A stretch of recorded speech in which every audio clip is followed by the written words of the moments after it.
Bienvenue dans la jungle des affaires, une émission mettant en lumière les humains derrière les entrepreneurs et les gestionnaires d'entreprise. Votre animateur est Jean Gauthier et ses invités vous offrent une vision unique sur les défis et les sacrifices liés à la poursuite du succès dans une entreprise. Alors préparez-vous à découvrir les humains en plein cœur de la jungle des affaires. Hey, salut la gang, encore une fois aujourd'hui dans la jungle des affaires. Ben oui, on va parler d'affaires, c'est sûr, c'est dans la jungle des affaires, tabarnouche. On va parler d'affaires, mais on va aussi parler avec un être humain, hein?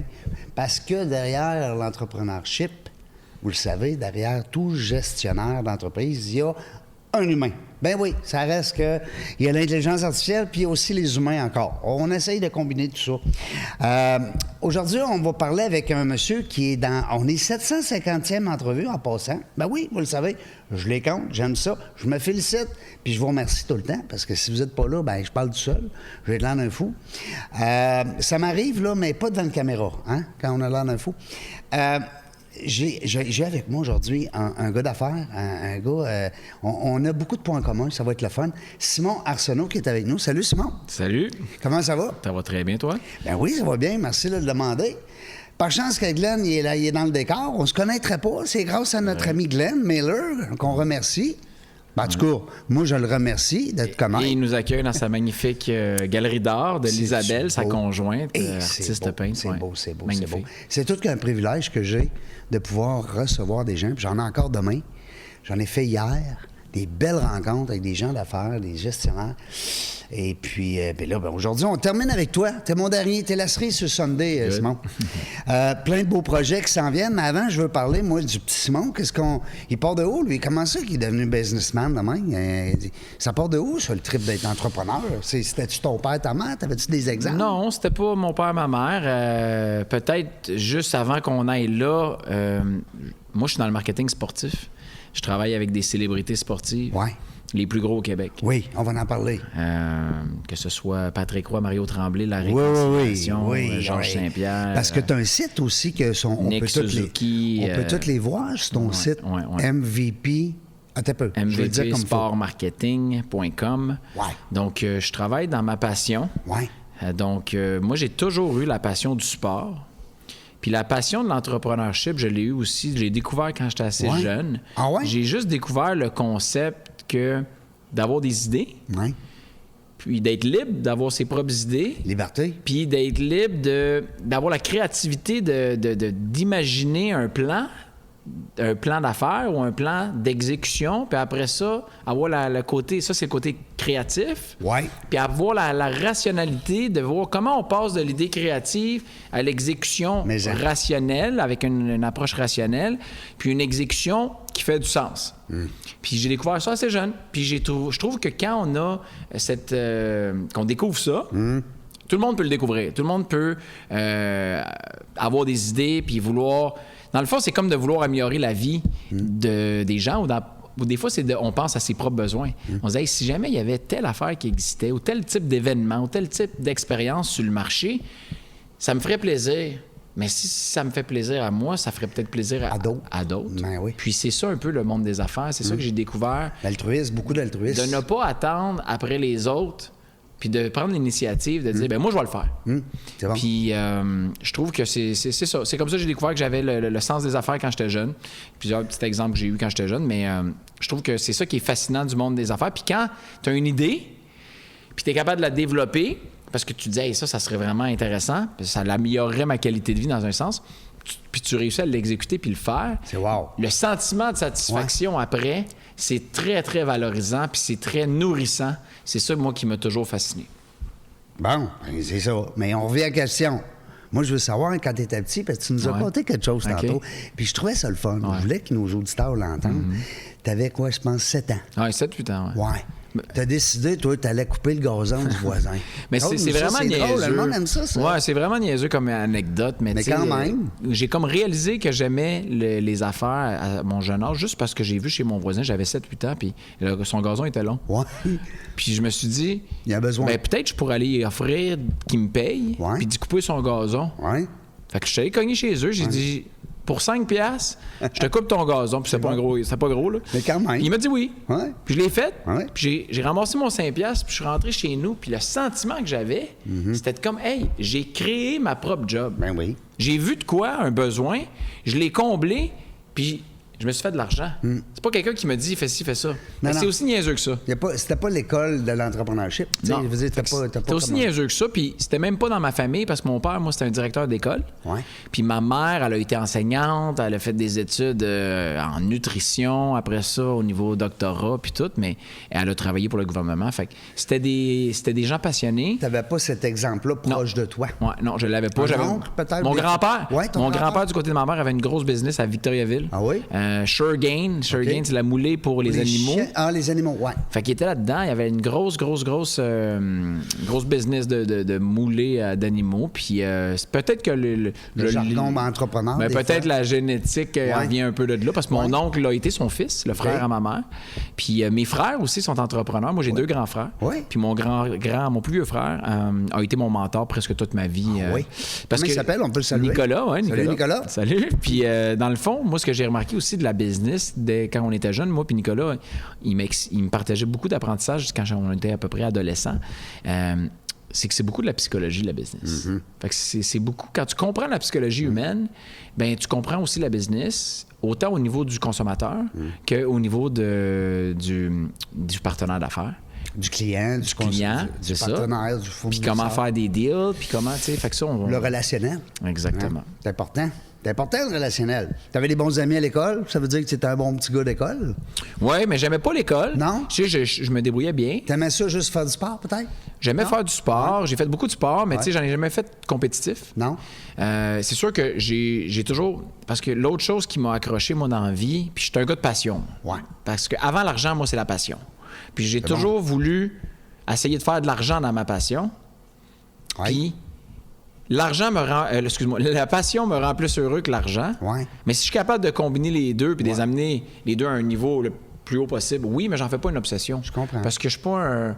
J'aime ça travailler, je suis très ambitieux, mais je suis pas un workaholic. Je comprends. Qui va travailler des 60 heures, 70 heures semaine.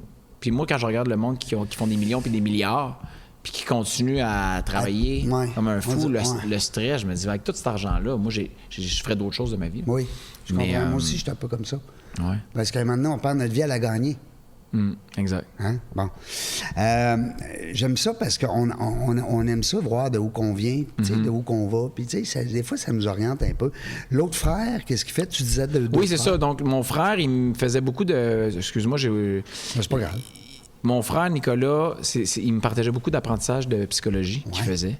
Puis quand j'ai découvert... Un grand sage. Oui, exactement. Un grand sage, puis il l'a encore aujourd'hui. Là, toi, tu vas l'être pour d'autres, peut-être. Peut-être, c'est ça. Mais que tu sois vieux. Oui. Puis mon autre frère, il était plus du côté technique. Il a fait une technique, après ça, il a fait Il est plus manuel, peut-être? Oui, mais non, il est devenu un gestionnaire. OK. Puis là, il est entrepreneur-gestionnaire, puis ça va très, très bien dans le domaine du plastique. Il est devenu ingénieur. Mes 2 frères sont ingénieurs. OK. Puis moi, mon frère m'avait dit, Simon... On savait qu'un jour, je serais en affaires.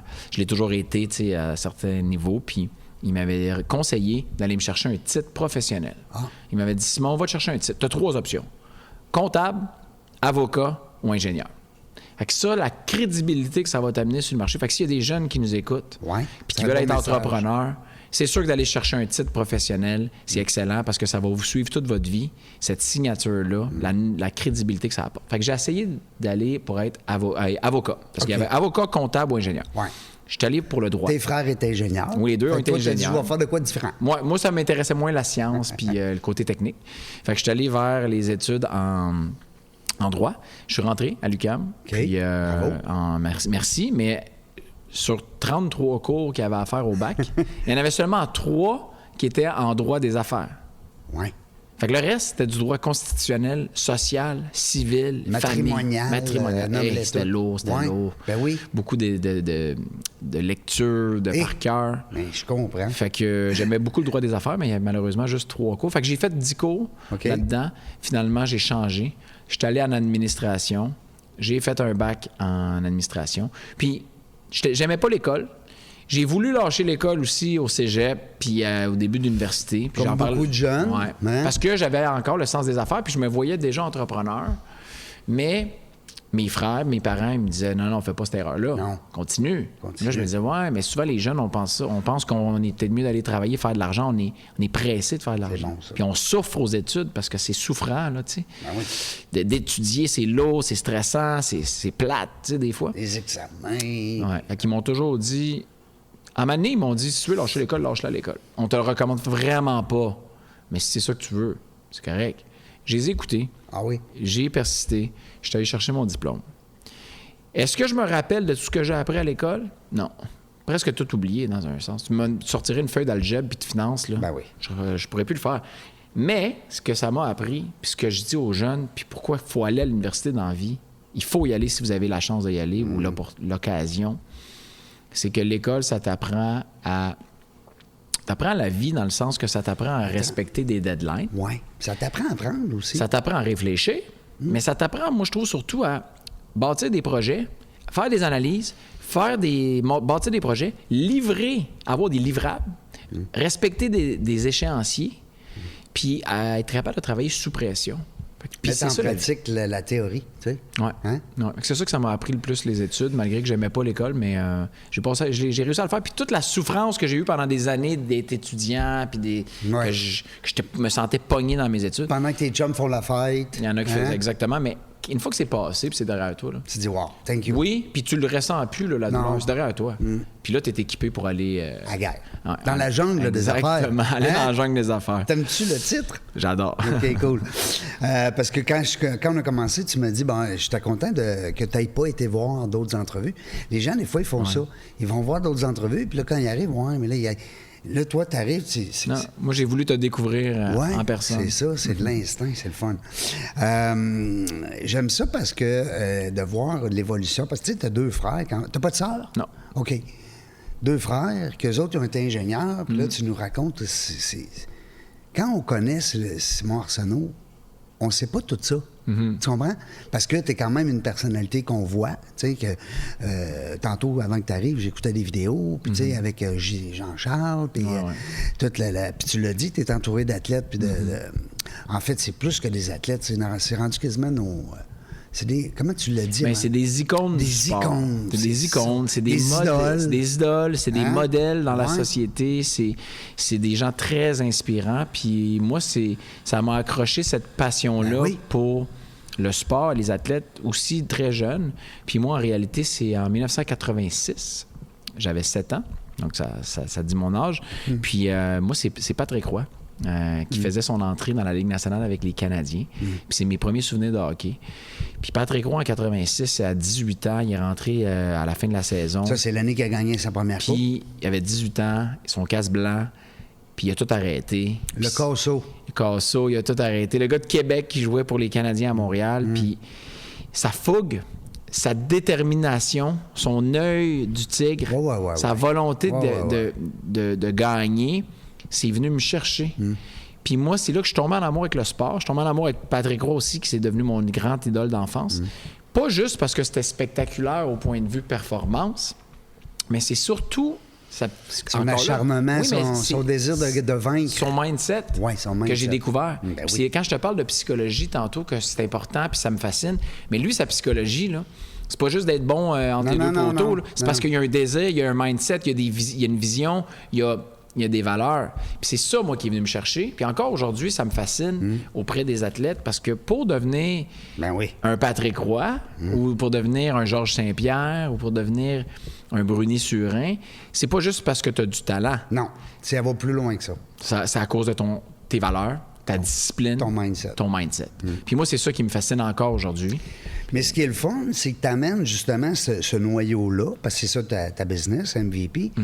Tu les amènes, tu nous les présentes à nous autres, les entrepreneurs, puis tu nous les introduis pour qu'on puisse créer des liens, puis puis faire du maillage. C'est génial. Je pense que tu es le seul qui fait ça. Bien, j'ai développé un modèle d'affaires qui est assez... unique. Je pense unique. Parce que moi, premièrement, avant que Glenn me parle de ça puis que j'investigue un peu sur toi, je pensais pas que ça existait. Moi, je me disais, le président de l'entreprise, il a peut-être des contacts puis il réussit à jaser avec un tel. Mais là, quoi de mieux que de dire, ben j'appelle Simon, puis c'est Simon qui va m'ouvrir les portes. C'est ça. Mais c'est mon agence MVP, groupe MVP, sport marketing. Là, tu as une équipe avec toi là-dedans. Ben, j'ai différents, surtout des pigistes. Oui. Surtout des pigistes, sur les gestionnaires de projets, sur différents besoins que j'ai. Mais c'est sûr que c'est les contacts privilégiés que j'ai développés à travers toutes les années que j'étais dans le sport professionnel. Ça m'appartient à moi. Parce que ça, on va les voir aussi, là, parce que tu as un passé avant de partir. Parce que ça, tu as parti ça quand? En 2016. OK, fait que c'est quand même... Ça fait 8 ans, 8-9 ans. Oui, c'est ça. Tu as passé la 5e année, qu'ils disent? Oui, c'est ça, en business.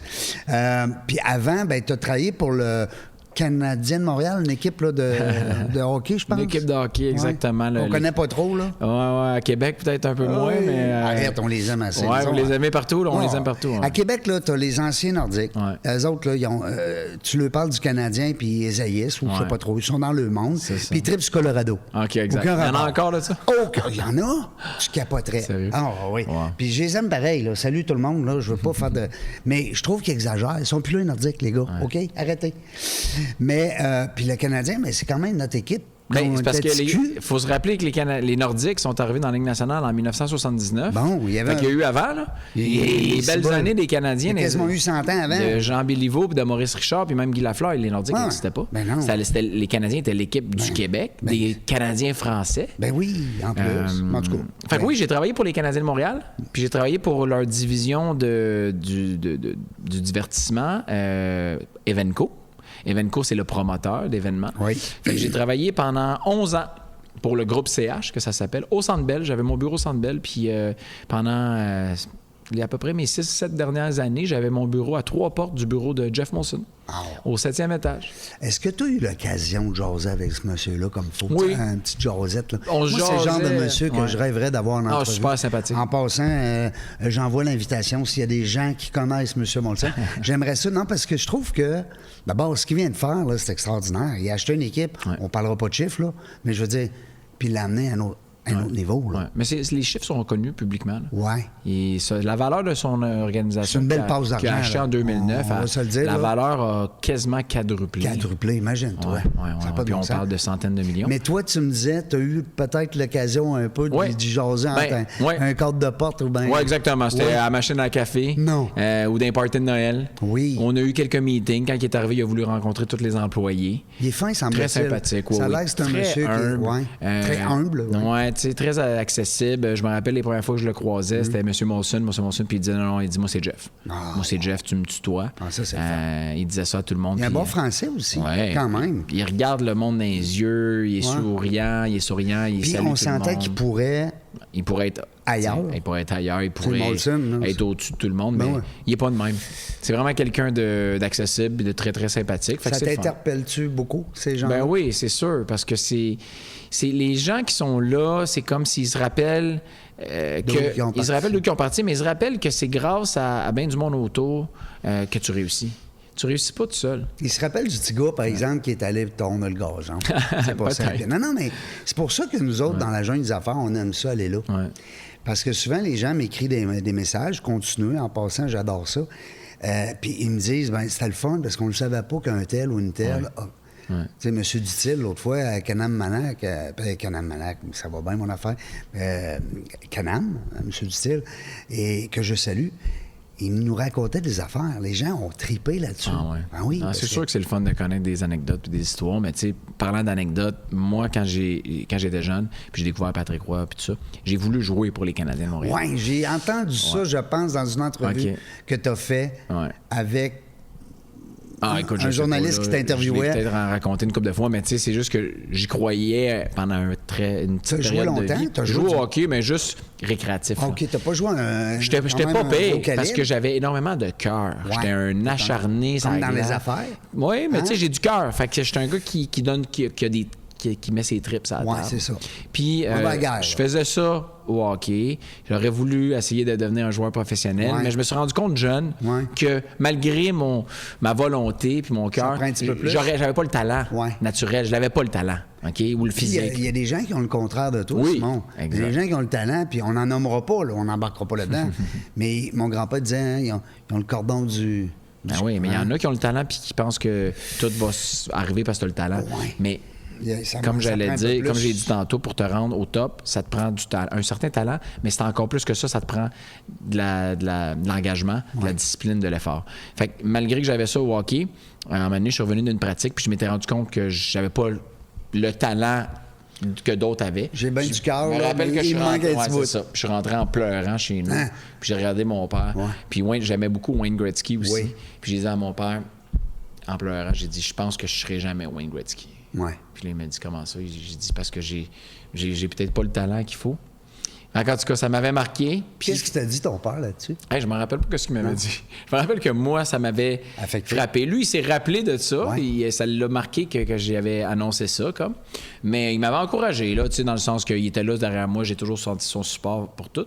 Mais je m'étais dit, je serais peut-être pas un joueur, mais je veux travailler dans le sport professionnel. Et voilà. Puis je veux me rendre là, puis je vais m'y rendre là où j'ai plus de talent, qui est dans le monde des affaires ou dans la gestion. T'es un entremetteur, t'es un rassembleur, entremetteur. Fait que si t'as peut-être pas le talent pour être dans la Ligue nationale, mais par contre, tu vas être capable... Je peux me rendre là au point de vue business.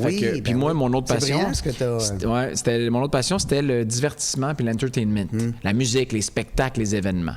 Puis le sport professionnel, c'est aussi du divertissement. Ben oui. Tu sais, c'est un show. Ça naît de l'entertainment. C'est de l'entertainment. Tout à fait. Fait que moi, mon but, c'était de travailler là-dedans. C'était mon rêve. Puis quand j'ai fini mes études, j'étais parti en France faire ma dernière année d'études en administration à l'École supérieure de commerce de Marseille. J'ai vu ça dans ton... Vraiment cool, une belle expérience en Europe. Pourquoi la France? C'est une question même. Là. Mon frère Nicolas, qui était mon mentor, j'avais toujours aussi rêvé de travailler avec lui. Puis lui, il était rendu en France, il était consultant pour Orange Télécom à Paris. Hey boy, puis c'est gros ça. Ouais, fait qu'on avait comme parti une business en France pendant que j'étais aux études. Un site web, un peu un ancêtre de Facebook là, qu'on avait comme développé. Puis ça marchait quand même un peu. C'était un mix de Facebook puis Tinder. C'est comme un site de rencontre, d'événements. C'était avant que ça existe? Oui, avant. Hey. Puis, on s'est planté, finalement. Oui. Ouais, ça a marché. Mais vous étiez visionnaire? Oui, exactement. On avait l'idée. Puis, on a même sorti les messages live. Que sur notre site, tu allais là. Puis là, tu pouvais payer, je pense que c'était 1$ ou 50 sous. Ouais. Puis, tu pouvais poster ton propre message qui passe live. Comme en ce moment, ces réseaux sociaux, le monde là, sur Instagram, vous étiez visionnaire. C'était ça notre vision. Mais l'erreur qu'on a faite, 2 erreurs. Oui. Premièrement, on était trop, puis ça, c'est une erreur que j'ai tellement retenue, puis que je vous dis à tout le monde. Quand vous avez une idée d'affaires, puis qu'on est bien excité par le résultat optimal, les ventes, on se dit hey, ça va vendre là, à tel niveau. On est convaincu. Puis on est convaincu, puis on se focus sur ses revenus. Puis on oublie de calculer les dépenses. Puis on oublie de calculer combien de temps ça va prendre pour atteindre ce niveau de revenu-là. C'est pas du jour au lendemain. Fait que nous, ce qui est arrivé, c'est qu'on était tellement excités par l'engouement, parce qu'il y en avait un engouement. Mais pour se rendre là, à un certain chiffre d'affaires, de revenus, il y a des dépenses. Ben oui. On a-tu le cash pour baquer les dépenses pour se rendre là? Mon frère, il a mis 100 000. Ouais. Dans ce temps-là. Dans ce temps-là, c'était beaucoup. En 2003-2004. Hey. Il était dans la fin trentaine. Puis on avait un autre gars qui a mis aussi quasiment le même montant. Puis à un moment donné, les revenus n'étaient pas là, puis on n'avait plus d'argent. Fait que moi, mon frère, il m'a dit moi, je tire la plug, j'arrête, tu peux continuer. Ben oui, c'est clair. J'étais vraiment déçu. Puis là, il aurait fallu. Là, il est revenu au Canada. Moi, il aurait fallu que je reste en France tout seul, à Paris. Là, j'étais à Marseille, sur le bord de la mer, c'était beau. Là, il aurait fallu que j'aille à Paris. Puis à 25 ans que j'avais à ce moment-là, on était rendu en 2004, puis je me suis revenu chez ma mère, dans son sous-sol, pas de revenus, elle me nourrissait. Puis je retravaillais encore sur notre affaire, notre site web.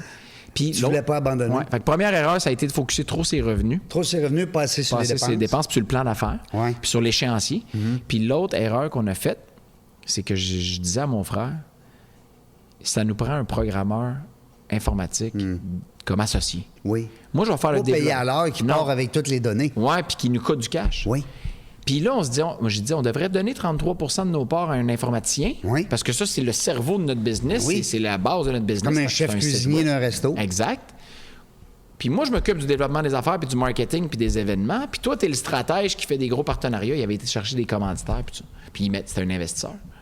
Puis lui, il me disait, on va pas donner 33 % d'une future business qui va valoir des millions à quelqu'un qui un salaire vaut 70 000.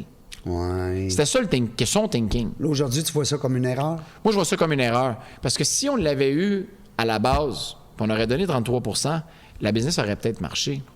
Mais là, à la place, c'est qu'on se retrouvait avec des factures à payer. Ouais. Parce que là, on avait un informaticien qu'on payait. Puis la différence entre un partner et un sous-traitant, c'est que le sous-traitant, lui, à 5 heures du soir, punch. qu'est-ce qu'il fait? Il se ferme, met la switch à off, s'en va chez eux brasser sa sauce à spaghetti puis faire ses affaires. Puis s'il n'est pas sous-traitant chez vous, il peut l'être ailleurs. Exact. Fait qu'il pense pas le soir comment améliorer la business puis qu'est-ce qu'il peut faire de plus. Puis il te coûte du cash. Il coûte du cash. Tandis que le partner, lui, il va réfléchir. Tu sais, je veux pas dire 24/7 parce qu'il faut avoir une balance. Non, mais je veux dire, il va mettre... Il va tout faire en son pouvoir pour faire lever l'entreprise. Exactement. Parce qu'il est partie prenante. Exactement. Fait que des fois, ça a été une autre erreur. Fait que quand je suis revenu de la France, j'ai essayé de repartir. Finalement, ça n'a pas marché. Puis c'est là que je me suis dit, qu'est-ce que je fais? Je me repars-tu en affaires from scratch, comme on dit, de 0 à 25 ans, que là, je venais de vivre un échec, on va dire. Une belle expérience, mais oui, quand même. Très belle expérience. Ou je vais sur le marché du travail me chercher de l'expérience. Ouais. Puis je me suis dit, je vais essayer d'aller travailler pour une business que je vais me sentir comme si c'était la mienne. Oui, l'entrepreneuriat. Exactement. Parce que moi, je suis un gars de passion, puis je suis dévoué dans la vie. Puis je suis un gars de dévouement. Fait que je me suis dit, la seule compagnie ou presque auquel je suis prête à aller travailler comme si c'est la mienne, ça serait les Canadiens de Montréal. Parce que c'est mon équipe d'enfance, j'ai voulu toujours travailler là. Ou travailler pour des compagnies dans le divertissement, des agents d'artistes, des producteurs de spectacles. Donald. Oui, dans ce temps-là.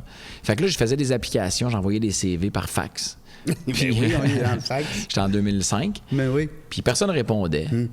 Puis à un moment donné, à ce moment-là, on était dans le lockout de la Ligue nationale de hockey, ceux qui se rappellent, en 2004-2005. Oui. C'était la grande noirceur au Québec. Oui. Pas de hockey, Pas de hockey. Puis grève à SAQ. Ben non. Okay, là, même pas de boisson pour... plus de boisson, puis plus de hockey, ça va pas bien. C'était la noirceur.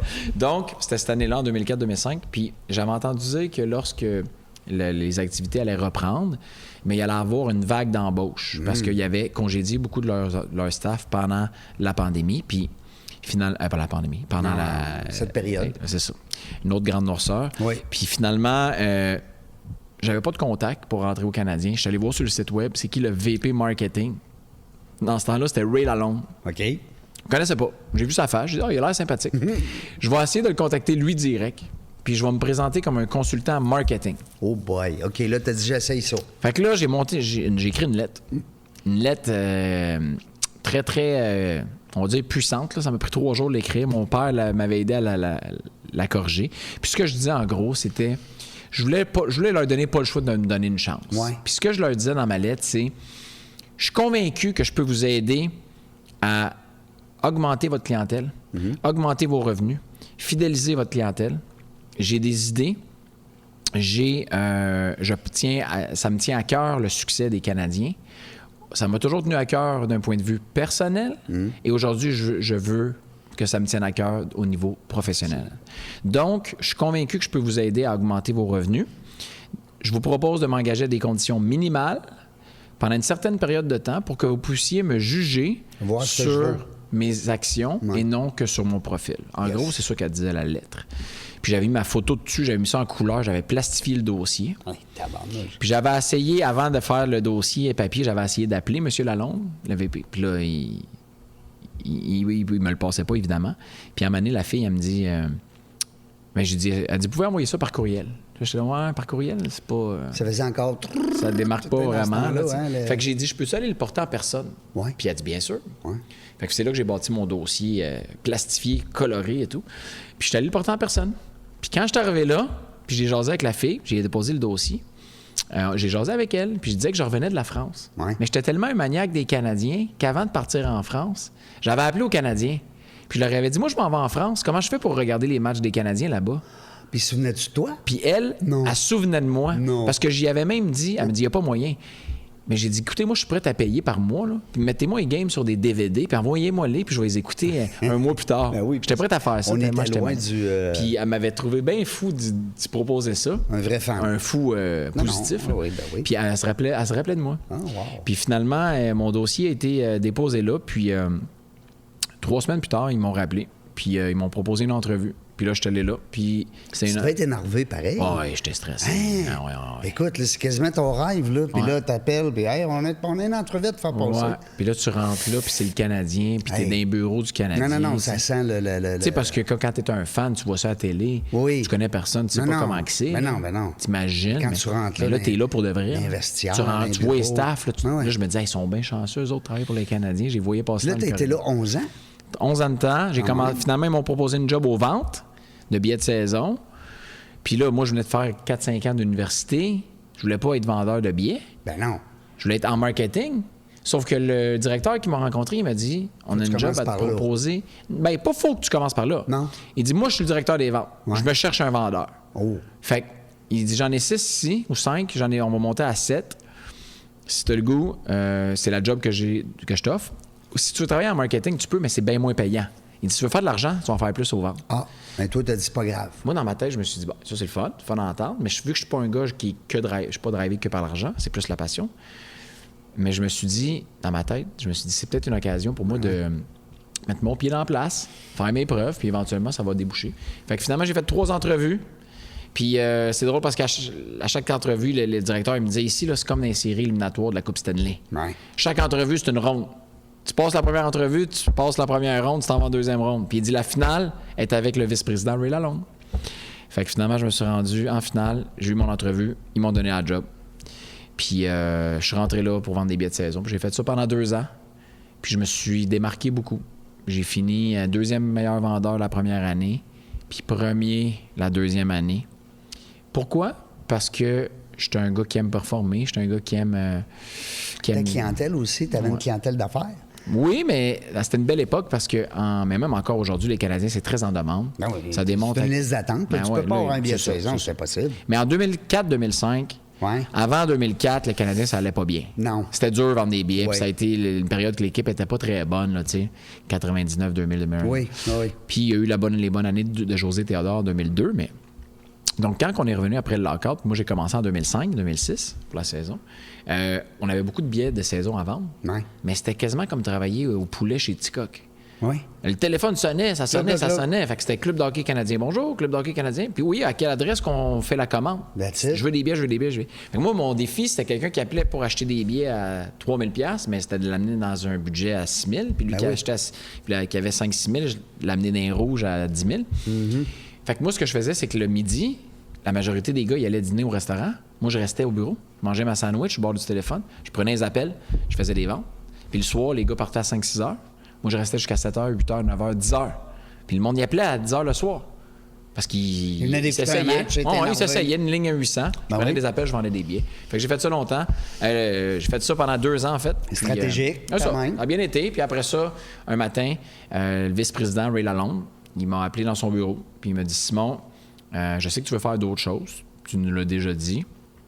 Je trouvais que j'avais fait le tour là, de vendre des billets. J'ai eu bien du fun avec les boys, c'était cool.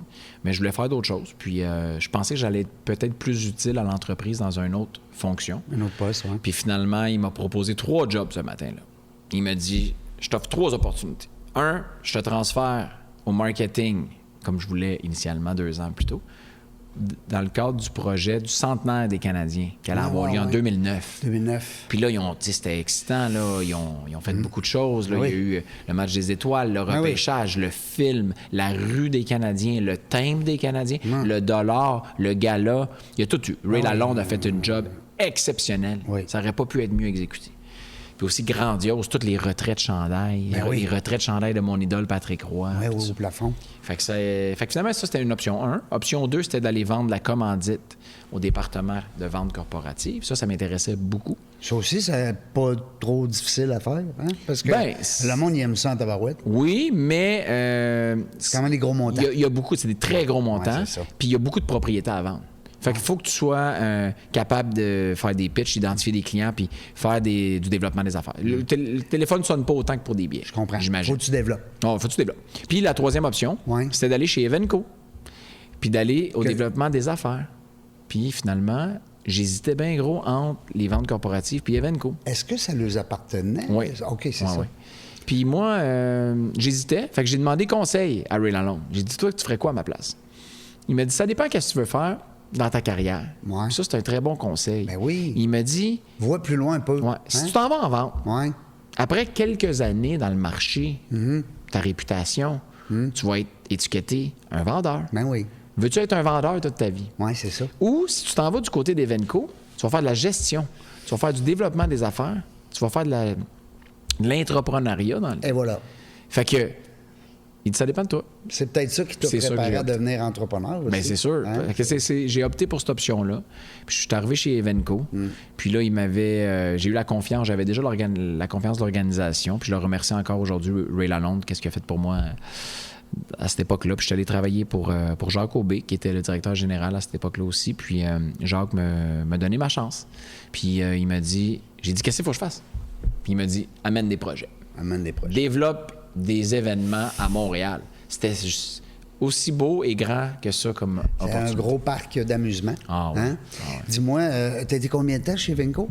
Au total, 11 ans au groupe CH, 9 ans chez Evenco. Wow! T'es un fidèle. Oui, j'ai été longtemps, 11 ans. Puis, étant donné que j'étais un passionné de sport, puis moi, quand j'ai quitté le Canadien, même si je restais dans la même famille, ça me tiraillait un peu. Mais vu que je restais quand même dans le même... C'est là que je suis déménagé à côté du bureau de Jeff Molson. Fait que j'étais pas loin du Canadien. Quand même. J'étais à 3 bureaux du sien. Mais je me suis concentré sur les événements sportifs. Puis, on est allé chercher le UFC avec Georges Saint-Pierre qui est venu se battre au Centre Bell 5 fois. C'était incroyable. C'est épouvantable le spectacle que ça l'a donné. Après ça, justement, le UFC est en fin de semaine à Montréal. Et demain, je suis avec Georges Saint-Pierre. Je produis un événement avec mon agence et Georges demain à l'Hôtel Vogue. Donc, finalement... j'ai eu la chance de travailler avec les Raptors de Toronto qui sont venus à Montréal faire un match à chaque année. On a eu je faisais beaucoup d'événements avec les anciens Canadiens. Je faisais les matchs des Canadiens, c'est ça, tu vas sûrement t'en rappeler, et t'es peut-être déjà allé à Québec. Ben oui. C'est moi qui produisais ça. C'est vrai? Pendant peut-être 6-7 ans. Puis ça pognait, hein? Hey, que ça pognait. Ouais. Hey, ça, c'était incroyable. J'ai amené, c'est moi qui appelais le Colisée. Puis là, je disais au Colisée, bon, on veut réserver une date là, pour amener les Canadiens, un match pré-saison. Puis là, je parlais avec le directeur au Canadien pour dire, peux-tu nous trouver une équipe adverse? Là, lui, il appelait Boston, il appelait Ottawa pour dire, OK, telle date, pourrais-tu venir jouer à Québec? Là, moi, je montais le plan d'affaires. Puis, OK, il va falloir payer tant à l'équipe. Puis, le Colisée va coûter tant. Puis, on va mettre tant en marketing. Puis, les prix de billets, c'est moi qui décidais ça avec mon équipe. Fait que, c'était une job de rêve. Là. Ben, j'espère. C'était un dream job. Là. J'avais un département marketing, vente de billets, logistique, contrat légal, finance. Puis t'étais toujours à profit, hein? Tu sais, pas toujours, des affaires. Mais pas toujours, mais on avait une bonne moyenne au bâton. Oui, mais au moins, t'es pas responsable, tu sais. Bien, ça, c'était pas mon argent. Ouais, quand on est en affaires, ce bout-là, des fois, il vient... C'est moins stressant, mais je le prenais à cœur que je voulais que ça marche. Puis, fait que c'était vraiment une job de rêve. Puis j'ai eu la chance de... Tu sais, quand tu représentes une organisation aussi prestigieuse que le Canadien, puis Evenco, le monde, il t'écoute. Puis ils veulent travailler avec toi. Tu as une certaine crédibilité en partant. Ça l'aide. Fait j'ai bien aimé ça. Puis on a amené les Canadiens à Québec. Puis ça marchait super gros. Puis c'était écœurant quand j'allais à Québec. Là, je me sentais... Puis là, je parlais avec les gens des relations publiques du Canadien. Puis là, il y avait les médias de Québec qui venaient rencontrer les joueurs. Puis, puis une couple d'anecdotes qu'on a vécues. Je me rappelle que je me sentais comme dans Lancer compte. Je me disais, hey, je suis dans Lancer compte. C'est pour de vrai. Là. J'arrive avec les joueurs. Puis tout. Fait que ça a été des belles années. Puis dans mes plus gros projets chez Evenco, ça a été d'aller convaincre les Blue Jays de Toronto de venir faire des matchs pré-saison à Montréal en 2014. Au stade olympique. Puis le directeur général des Blue Jays, c'était un Montréalais qui s'appelle Alex Antopoulos. Puis le président, c'était Paul Beeston. Puis je suis allé les convaincre de venir à Montréal. On voulait essayer ça. On voulait recréer le modèle des matchs pré-saison des Canadiens à Québec. On s'est dit, on va faire un match pré-saison. On faisait déjà les matchs pré-saison des Raptors, au Centre Bell. Là, on se disait, quel autre sport puis quelle autre ville on pourrait amener une équipe pré-saison. Puis c'était pas dans ce temps-là qu'ils pensaient d'amener le baseball à Montréal? Bien, dans le fond, c'est que ça l'a... On a recréé... Vous avez provoqué ça. On a provoqué l'espoir. L'espoir d'avoir les expos. Puis là, il y avait le maire Coder à l'époque, qui était un grand fan de baseball. Il y avait certains hommes d'affaires aussi qui voulaient... Oui, mais les Bronfman qui étaient là-dedans. Fait qu'on a réussi à Roger Brulotte, qu'on est allé chercher comme ambassadeur. Puis on a honoré les anciens expos. Oui. On a fait venir avec Perry G., je le salue d'ailleurs. Warren Cromartie aussi était là-dedans. Puis on a honoré les anciens expos de l'équipe de 1994 avec Larry Walker, Moises Alou, Philippe Alou. Puis c'est tout moi qui organise. Il y avait un lanceur. Pedro Martinez. Oui. Fait que moi, je m'occupais de toute la production, puis tout louer le stade, puis vendre les billets, puis tout ça avec l'équipe d'Evenco. Puis on a honoré les anciens expos. Fait qu'à travers ces années-là, j'ai développé des liens avec des vedettes sportives puis des athlètes. C'est là que tu pensais ton MVP, ta nouvelle business? J'ai fait ça pendant 9 ans. Puis, à ma 9e année, j'ai commencé à J'ai été très, très heureux pendant 10 ans au Centre Bell pour les Canadiens, puis Evenco. Puis même que je me disais, tous les matins, je rentrais là, je regardais les photos sur les murs, puis les photos d'artistes, puis je me disais, hey, je suis donc bien privilégié d'être ici. Merci la vie. J'étais très reconnaissant. Oui, c'est ça. Tu avais beaucoup de gratitude. Oui. Puis la 10e année, là, je ne sais pas pourquoi, j'ai commencé à me dire, je vais-tu travailler encore un autre 10 ans? Pour quelqu'un d'autre? 10 ans. Bien, pour quelqu'un d'autre, puis en même temps, comme à tous les matins, me parquer entre les deux mêmes lignes jaunes. Ouais. Je l'ai fait pendant 11 ans. Ouais. Même parking, même piton d'ascenseur. Ouais. Je dis, je vais-tu faire ça toute ma vie? Tous les matins, le jour de la marmotte. C'est vrai que ça doit être spécial. Ouais, c'est vrai. Non, mais je me suis dit, hey, j'ai beau avoir ma job de rêve. La job de rêve pour toi, ouais, pour moi, puis que des milliers de personnes veulent, parce que travailler dans le sport professionnel, c'est incroyable. Oui, fait que j'ai commencé à me questionner, puis là, j'ai réfléchi sur what's next. Mais quand tu habites à Montréal, c'est la plus grosse ville au Québec, puis tout ça, tu te dis, bon, mais qu'est-ce qu'il y a de plus gros dans le sport professionnel puis dans l'entertainment au Québec que Evenco puis le Canadien? Ben oui, c'est ça. Là, mais il n'y en a pas. Il n'y a pas grand-chose. Fait que là, je me disais, faudrait-tu que j'aille à Toronto? Faudrait-tu que j'aille à New York? Ça me tente-tu de me déraciner? Ça me tentait pas.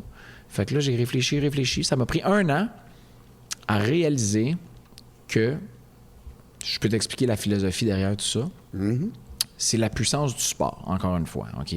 L'impact positif que le sport a dans la société. Mais pourquoi? Plusieurs niveaux. 1, le sport, c'est un exutoire, puis c'est un divertissement. Tout à fait. 2, c'est un rassembleur. Tu sais, comme là, les Canadiens étaient en série il y a quelques semaines. Regardez au Québec comment c'était incroyable. Les cages au sport, tout, c'était plein partout. Tout marche, on est content. C'est une source de bonne humeur. Ben oui, tout à fait. Puis peu importe que tu sois à un niveau social très élevé ou un niveau social plus bas, ou que tu sois d'origine ethnique diverse, tout à fait. ou peu importe ton âge, on est tous ensemble. Ben oui, on écoute un match. Fait que c'est une source de bonheur. Oui, tout à fait. Puis les athlètes sont des gens... C'est bon pour la santé aussi. Mais c'est ce que j'allais dire. Ouais. C'est la promotion de la santé, le sport. Oui.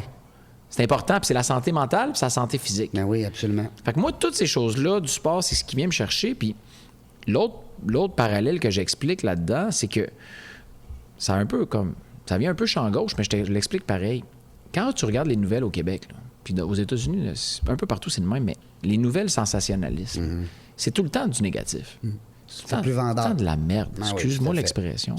Mais c'est tout le temps comme la corruption, des meurtres, la violence, des vols, des catastrophes naturelles. Des fraudes. C'est toujours... Négatif. Mais ça, moi, j'ai réalisé que ça a un impact négatif sur la société. Tout à fait. Parce qu'on est plongé là-dedans. Fait que... C'est sûr que le cerveau, il absorbe ces choses-là. Fait que ça peut comme... Ça l'alimente pas le mindset positif de la société, ça l'alimente l'inverse. Ben oui.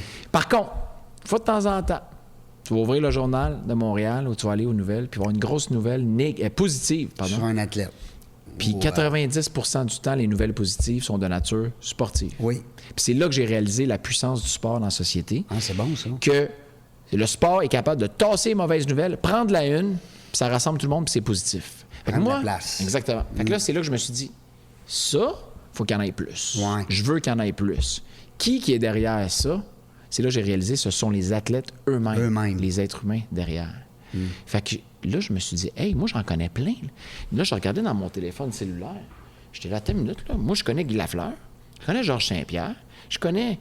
Puis là, j'en connais. Je les avais tous leurs cellulaires que j'avais développé des relations personnelles avec eux de mon propre gré, là. C'est moi qui ai développé ça. C'était pas juste des affaires, c'était aussi le relationnel. Bien, le relationnel, j'avais développé parce que je suis un gars relationnel. Puis finalement, je me suis dit, si je créais une entreprise qui aiderait les compagnies, les organisations, les organismes, les écoles, n'importe qui, n'importe quoi. À entrer en contact. Avec eux autres. Puis moi, je fais des deals, je fais des partenariats avec eux. Il me semble qu'il y aurait une demande pour ça. Fait que je me suis dit, je vais créer une agence de marketing sportif. T'as parti à zéro? Oui, de zéro. Scratch, là? Ouais. T'as dit, moi, le nom, tout, t'as pas... C'est ça. Dans le fond, c'est que je parlais avec un de mes amis à un moment donné, mon conseiller financier, Nicolas Schumann, un très bon ami. Et je parlais de ça, que je voulais faire d'autres choses, puis tout. Puis je disais, tu sais, je connais tel athlète. Puis à un moment donné, lui, il m'a dit, tu l'as ta business? Ouais. Elle est là dans ton téléphone. Ouais. Là, je disais, ouais.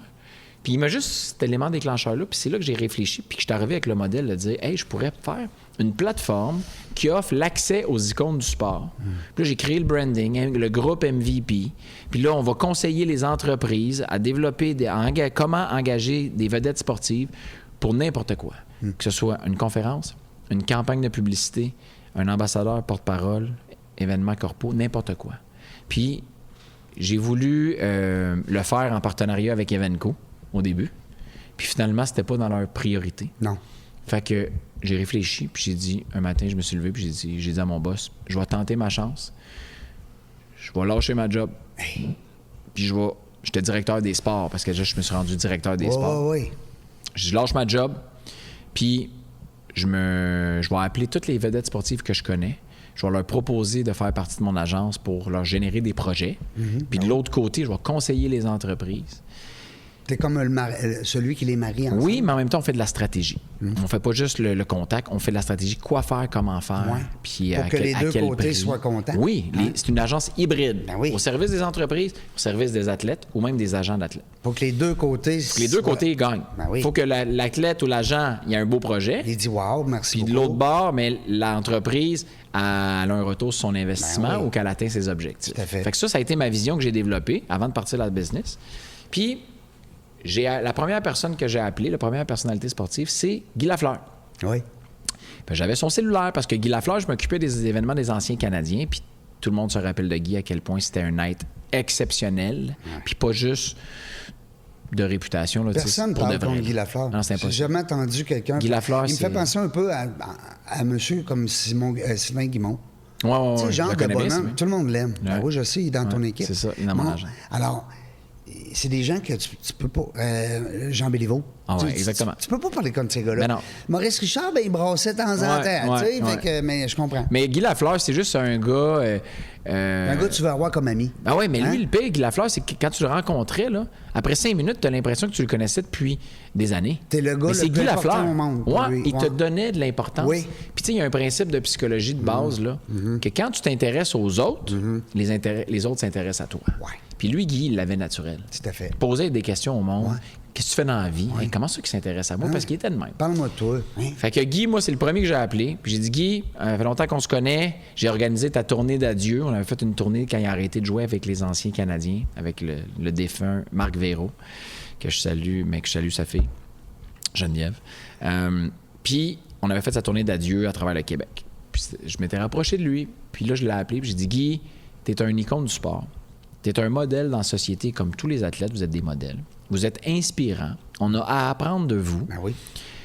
Il y a beaucoup d'entreprises qui voudraient t'engager, mais ils ne savent pas comment te rejoindre. Puis ils savent pas quoi faire avec toi. Ils toi. savent pas comment ça coûte. Ils savent pas quoi faire. Ils savent pas quoi proposer. Ouais, c'est intimidant. C'est bien beau d'avoir Guy Lafleur, mais on fait quoi? Oui, puis comment ça marche, puis il est où, puis ça coûte combien, puis c'est une signature tu réalistes de l'idée que j'ai. Ouais. Fait que je dis, Guy, moi, je vais me partir, je vais quitter mon poste chez Evenco. Je t'annonce ça. Je vais me partir d'une agence qui va s'appeler le groupe MVP. Ouais. Puis je vais proposer aux entreprises de t'engager. Puis est-ce que tu es d'accord que je t'appelle quand j'ai des projets à te proposer, puis je mets ta photo, puis ton nom, puis je te représente, on fait une entente de représentation pour que tu sois sur mon site web? Il m'a dit, ben oui, Simon. J'ai fait confiance. On était à quelle année? Là, en 2016. Hé, quand même. Ça fait pas si longtemps. Là. Non. Puis là, il me dit, ben oui, Simon, je te fais confiance, parce que j'avais gagné sa confiance avec le temps. Puis il me dit, parle à mon fils pour les détails, Martin. Puis finalement, j'ai raccroché. Je me suis dit, tabarouette. Là, c'était juste Guy Lafleur. Premier rappel que je fais, imagine-toi Guy Lafleur, il embarque dans mon agence. Aïe, aïe. Fait que je me suis un dit, icône du Québec. Mais c'est le plus grand. Là, ben, c'est le plus grand. Je me suis dit, hey, même s'il n'y en a pas un qui rentre, pas grave. Même si j'aurais juste... Lafleur. Mais finalement, quand j'ai parti mon agence... Ben, un amène l'autre aussi. C'est ça. Quand j'ai parti l'agence, le jour 1, j'avais 40 personnalités sportives, beaucoup d'anciens Canadiens, Guy Carbonneau, Steve Bégin, Bouillon, Brisebois, Dandonneau. Ils étaient tous beaucoup qui étaient là. Bref. Bravo. Fait que c'est le fun. Fait que j'ai lancé ça de même. Puis j'ai fait une conférence de presse, puis il y en a 22 ou 23 qui sont venus sur scène avec moi pour participer au lancement. Puis on a fait une belle événement tapis rouge. Puis dès la première année, j'ai été super chanceux parce que dans les premières semaines, un ancien collègue au Canadien des ventes corporatives m'appelle puis il me dit « Hey Simon, je viens de parler avec un représentant de la BAT Budweiser à Toronto. Ils veulent honorer les anciens expos. » Puis c'est toi qui les as honorés, les anciens expos? Tu l'avais fait. L'année passée, Ouais, puis l'autre année d'avant avec Evenco, lors des matchs des Blue Jays. Serais-tu capable d'aider Budweiser à rejoindre les anciens expos? Ils veulent faire une promotion. Mais je dis, ben oui. C'est ça ma business, c'est d'aider les entreprises à rejoindre les icônes. C'est l'essence, c'est l'ADN de ta business. Ouais. Fait que oui, j'ai un catalogue de talents avec aujourd'hui une 60aine de personnalités sportives qu'on représente pour des projets, mais on s'en tient pas qu'à eux. Fait que si l'entreprise a en tête de rejoindre un Georges Saint-Pierre, par exemple, que je suis ami avec, je travaille avec, mais il n'est pas directement dans l'agence. Mais c'est que dans le fond, je peux aller le chercher. J'ai fait des projets avec Nick Suzuki, Piquet Souban et tout ça. Fait que dans le fond, ils voulaient les anciens expos. Puis j'ai parlé au gars de Budweiser. J'ai expliqué que je pouvais faire ça. Puis on a fait un deal avec Vladimir Guerrero, Moises Alou et Tim Raines. Wow, Tim Raines. Les trois, j'ai fait le deal avec. Puis 6 mois après, dans les dépanneurs à travers tout le Québec, il y avait des canettes avec le nom de Tim Raines Guerrero et Moises Alou. Tim Raines est venu à Montréal pour le lancement. Rencontré Tim Raines, on a fait un shooting. Puis c'est des gars qui sont rendus, écoute... Oui, un certain âge. Hein? Fait que, en tout cas, ça a été un de mes premiers projets. Fait que ça a parti fort. Puis après ça, j'ai eu des projets avec Georges Saint-Pierre. Là, ça fait quoi? Ça fait 10 ans, c'est-à-dire? Le 8e, l'année, ça va faire 9 ans, 9 ans? En octobre. Wow. Fait que ça a bien parti. Puis depuis ce temps-là, je vis de ça.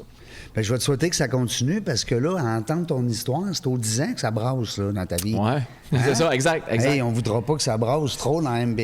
Pourquoi MVP avant qu'on. Mais MVP, c'est une expression très connue dans le sport. Oui, qui veut dire Most Valuable Player. Des séries. Puis c'est le meilleur des meilleurs. C'est ça. Tu sais, à chaque année, tu as le MVP de l'année, le MVP des séries. Aux États-Unis. Tu as toujours le Most Valuable. Puis là, ben, fait que là, ben, moi, le but, c'était d'appeler ça le groupe MVP. Fait que c'était de rassembler les gens les plus utiles à la société, dans un sens, dans ma vision. Fait que c'était le groupe MVP, c'est le groupe des Most Valuable Players, des gens inspirants au niveau du sport. C'était ça l'idée.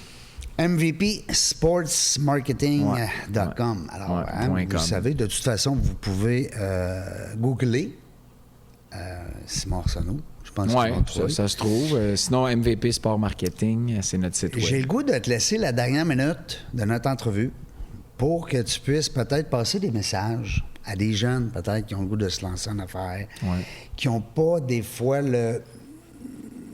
Tu sais, on dit tout le temps, tu l'as dit tantôt, il a fallu que je démissionne.